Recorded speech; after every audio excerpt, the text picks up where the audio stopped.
Karen from the HOA had always been a thorn in my side, but when she accused my beloved dog Max of biting her, I knew I had to fight back. Little did she know, the security cameras were rolling, and they were about to expose the truth in the most shocking way. This was war, and I was ready to win. The knock at the door sent a jolt of dread through my body. I already knew who it was. Karen, the head of the homeowners association, with that smug look on her face and a clipboard in her hand. I steeled myself, took a deep breath, and swung the door open. "What is it this time, Karen?" I asked, trying to keep my tone neutral. "Your dog, that's what," she snapped. "I was walking by your house earlier, and he came charging at me, baring his teeth." I was terrified. I felt my blood boil. Max was the gentlest, most loyal companion anyone could ask for. There was no way he would ever attack someone without provocation. "That's impossible," I protested. "Max is a sweetheart. He wouldn't hurt a fly." "Well, he did," Karen insisted, her voice dripping with self-righteousness. "And now I'm going to have to file an official complaint with the HOA. You'll be lucky if they don't demand that you get rid of that menace." I clenched my fists, every muscle in my body tensing with rage. "You're lying, Karen. I have security cameras all around my property. I'll check the footage, and if it shows your story is a load of bull, you're going to regret this." Karen's eyes widened, and for a brief moment, I saw a flicker of panic in them. "Fine, do what you want," she snapped, turning on her heel and stalking away. As soon as she was out of sight, I slammed the door and rushed to my home security system. My hands trembled as I pulled up the footage from the relevant time. I watched intently, my heart pounding, as the scene unfolded. There was Karen, strolling past my house, when Max suddenly emerged from the side yard. But instead of charging at her, he simply approached her, tail wagging, looking for a friendly pat on the head. And then, to my utter shock, Karen reached down and kicked him, hard. Max yelped in pain and scurried back to the safety of the yard, while Karen stormed off, a triumphant grin on her face. I stood there, speechless, my mind reeling. How dare she lie like that, and try to get my beloved dog in trouble? This was an outrage, and I was determined to set the record straight. Without hesitation, I grabbed my phone and started recording a video. "This is the security footage from my property," I began, my voice shaking with barely contained fury. "As you can see, Karen from the HOA blatantly lied about my dog attacking her. In fact, it was the other way around. She actually kicked Max, who was simply trying to greet her." I paused, taking a deep breath to steady my nerves. "I'm going to send this video to the HOA board, and I'm also going to post it online for everyone to see. Karen's little scheme is about to backfire on her in the most spectacular way. No one messes with my dog and gets away with it." With that, I ended the recording and hit send, a sense of grim satisfaction washing over me. This was just the beginning. Karen had no idea what was coming her way. The next morning, my phone was buzzing nonstop. I knew exactly what it was. The video I had sent to the HOA board had gone viral. Notifications from friends, family, and even complete strangers flooded my inbox, all echoing the same sentiment. "Did you see what Karen did?" I couldn't help but smile as I scrolled through the comments. The public had seen the truth, and they were furious. Dozens of people were calling for Karen's resignation from the HOA, and some were even suggesting that she should be charged with animal cruelty. Just as I was about to put my phone down, a notification from the HOA president popped up. My heart raced as I tapped on it, bracing myself for the worst. "We've reviewed the security footage and were appalled by Karen's behavior," the message read. "Her actions are unacceptable, and she has been removed from the HOA board, effective immediately. We sincerely apologize for the distress this has caused you and your family." I could hardly believe my eyes. Karen, the bane of my existence, had finally been brought to justice. A wave of relief and satisfaction washed over me, and I couldn't resist the urge to pump my fist in the air. But just as I was reveling in my victory, another notification popped up, this one from an unknown number. "You think you've won, but this is far from over," the message read. "Karen is not going to take this lying down. Watch your back." My heart sank.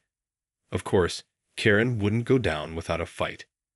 She was like a cornered animal, lashing out at anything that threatened her power.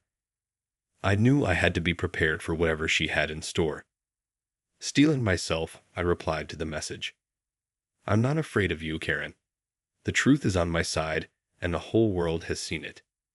If you try to retaliate, I'll make sure everyone knows what a vindictive, dishonest person you are." With that, I set my phone down and took a deep breath.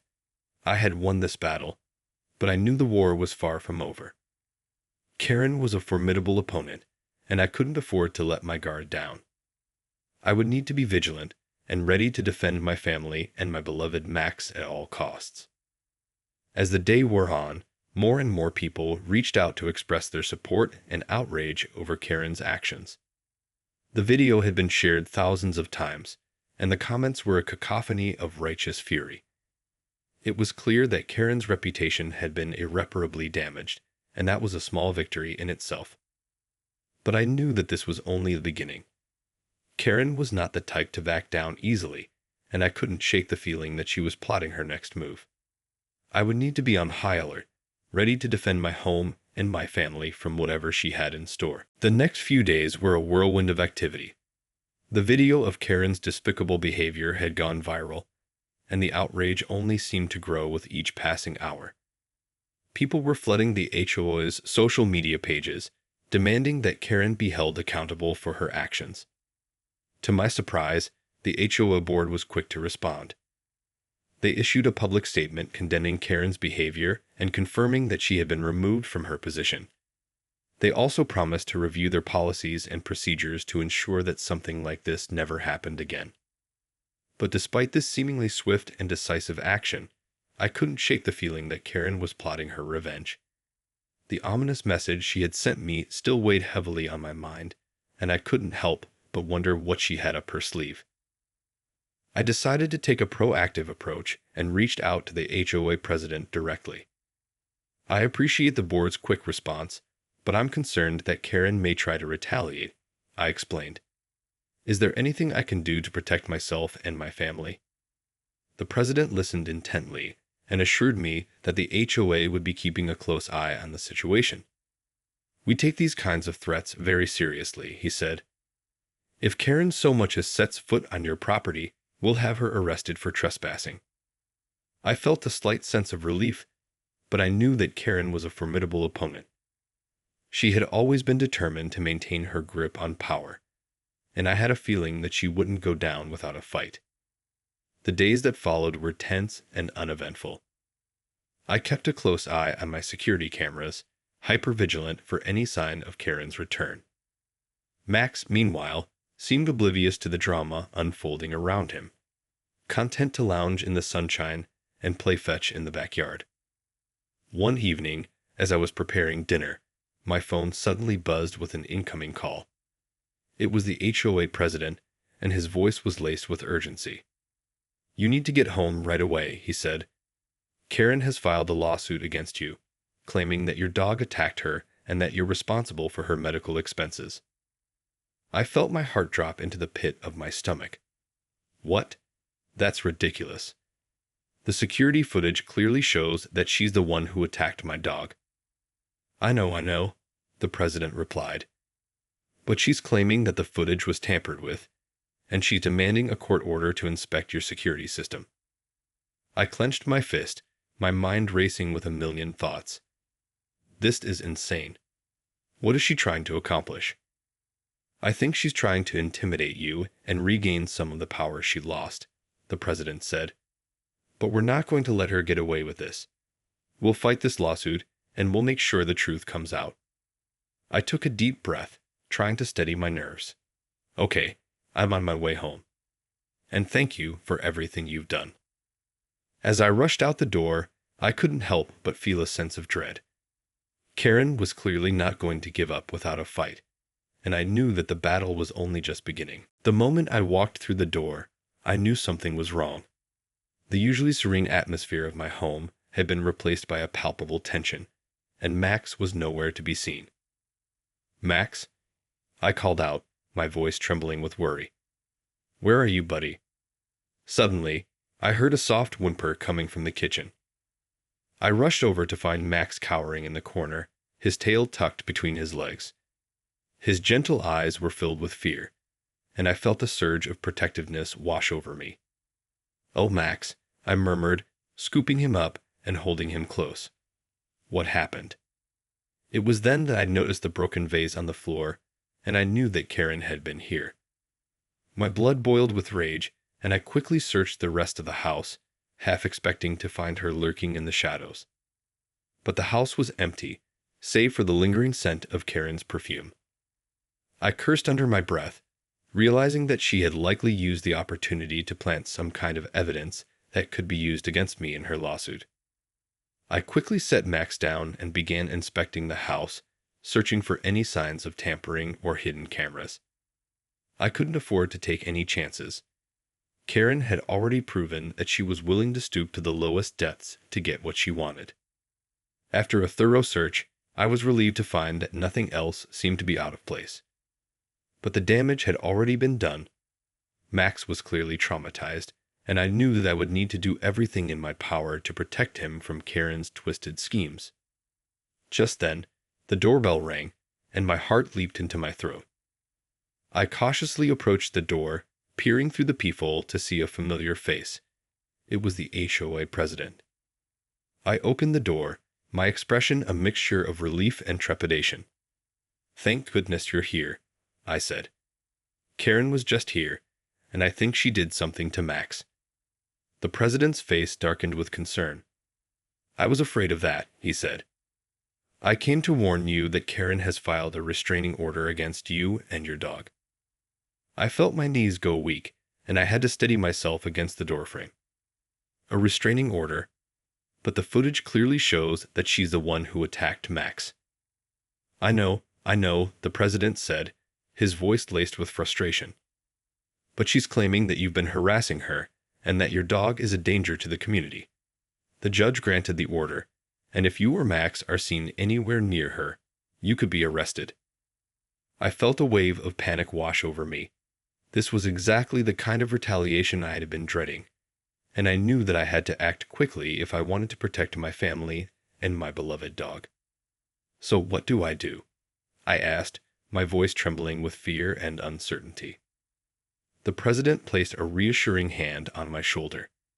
"Don't worry, we're not going to let her get away with this. We're going to fight this tooth and nail, and we're going to make sure the truth comes out.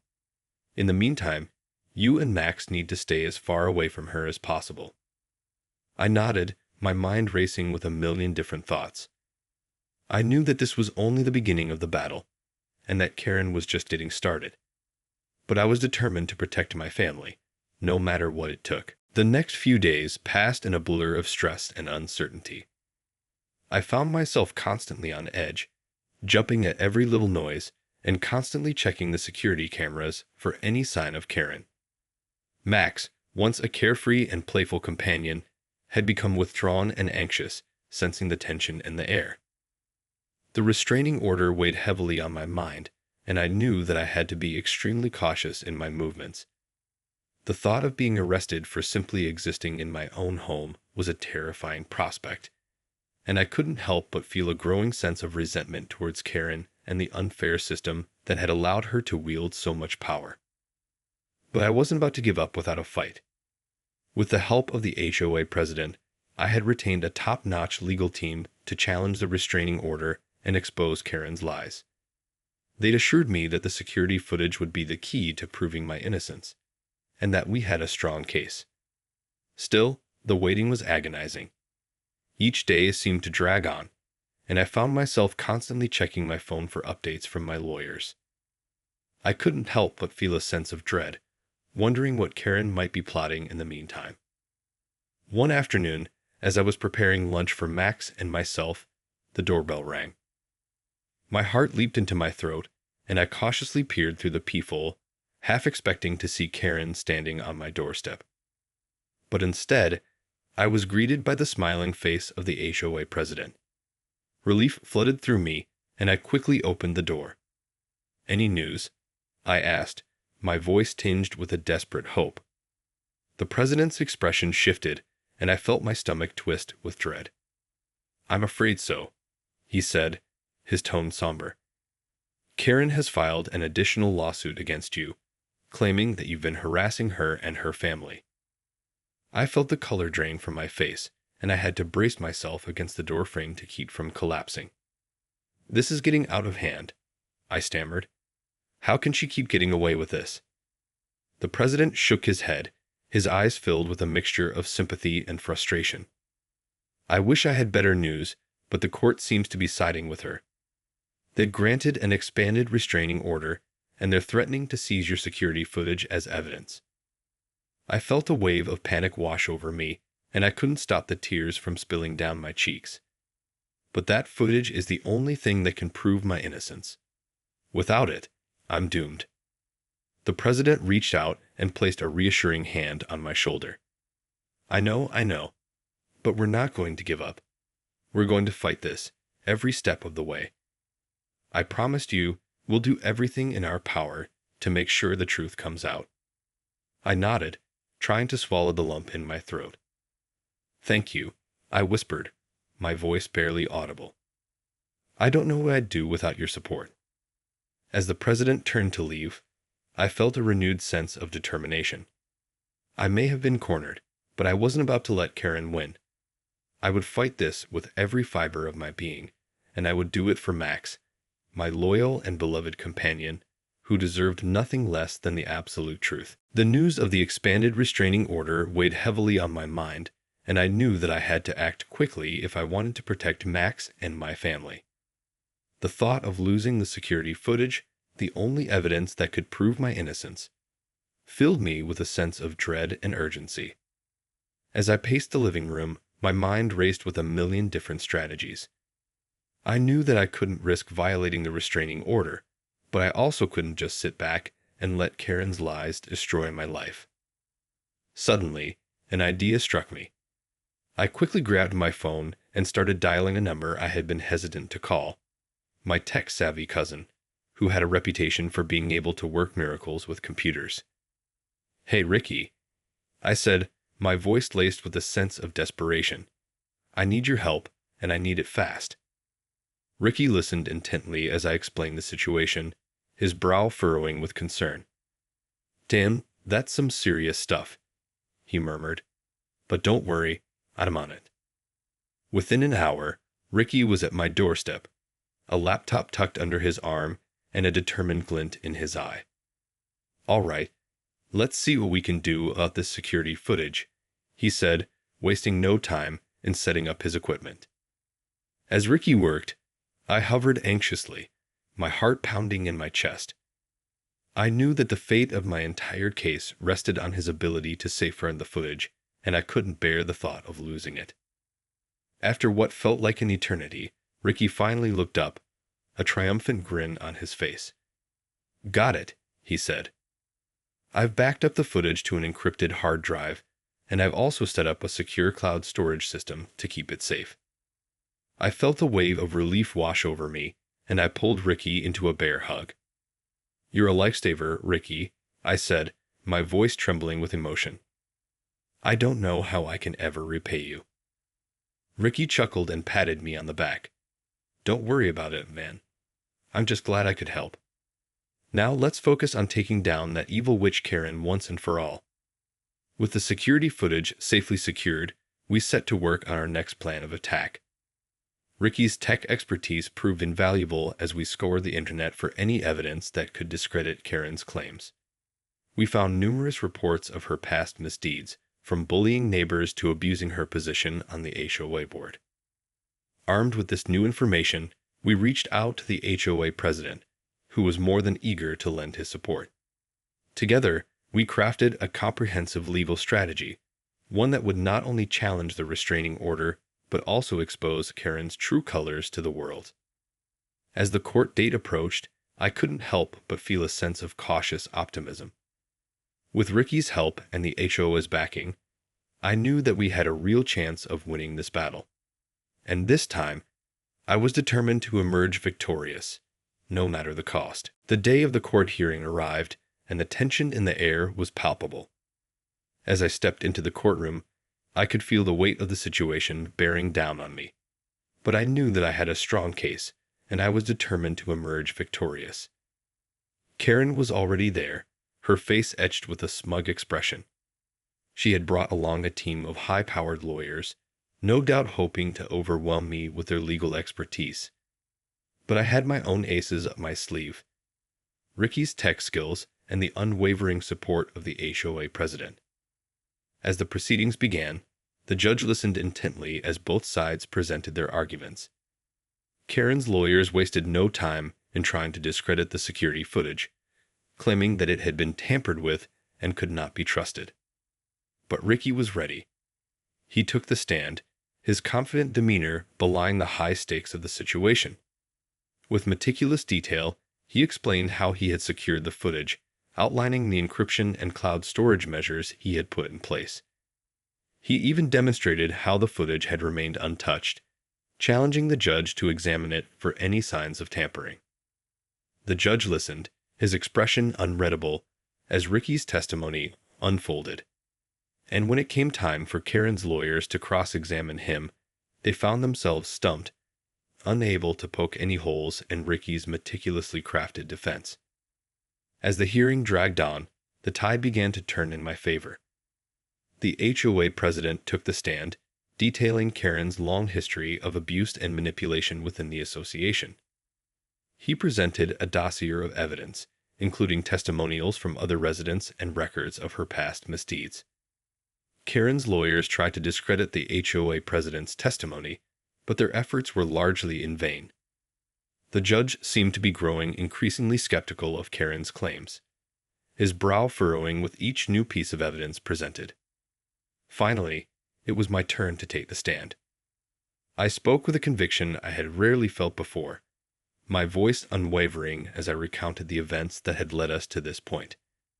I described the terror I had felt when Karen had accused my beloved Max, and the relief I had experienced when the security footage had exposed her lies. As I concluded my testimony, the judge sat back in his chair, a thoughtful expression on his face. For a moment, the courtroom was silent, the tension palpable. And then, with a decisive nod, the judge spoke. After careful consideration of the evidence presented, I am ruling in favor of the defendant. The restraining order is hereby lifted, and any outstanding charges or lawsuits against the defendant are to be dismissed immediately. A collective gasp rippled through the courtroom, and I felt a surge of relief and triumph wash over me. Karen's face had turned a sickly shade of pale, her eyes wide with disbelief. As the judge banged his gavel, signaling the end of the proceedings, I couldn't help but feel a sense of vindication. Karen's reign of terror was finally over, and the truth had prevailed. With a relieved sigh, I turned to Ricky and the HOA president, offering them both a grateful smile. "Thank you," I said, my voice thick with emotion. "I couldn't have done this without you." As we exited the courtroom, I knew that the battle was far from over. Karen was sure to retaliate, and I would need to remain vigilant.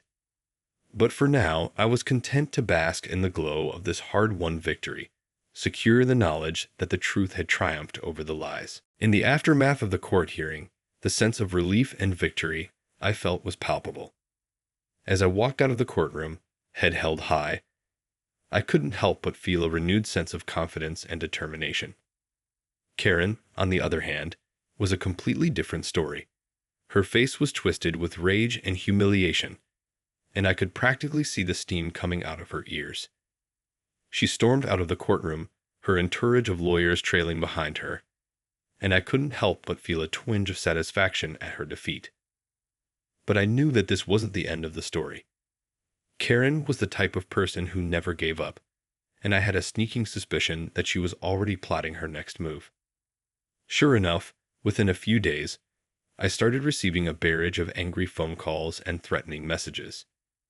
Karen had apparently launched a smear campaign against me, painting me as some kind of dog-abusing villain who had somehow manipulated the system to get away with her crimes. I tried to brush it off at first, but the constant harassment was starting to wear me down. Max, who had finally started to relax and return to his playful self, was once again on edge, sensing the tension in the air. Determined to put an end to this madness, I decided to take matters into my own hands. I reached out to the HOA president, who had been a constant source of support throughout this ordeal, and asked for his help. Karen is not going to stop until she gets what she wants, I told him, my voice laced with frustration. I need to put an end to this, once and for all. The HOA president listened intently, his brow furrowed with concern. I understand, he said, and I'm more than happy to help. But we need to be careful here. We don't want to give Karen any more ammunition to use against you. Together, we hatched a plan. The HOA president would call a special meeting of the board, where I would be given the opportunity to present the evidence we had gathered against Karen. With the backing of the HOA, we would then launch a counterattack, using Karen's own tactics against her.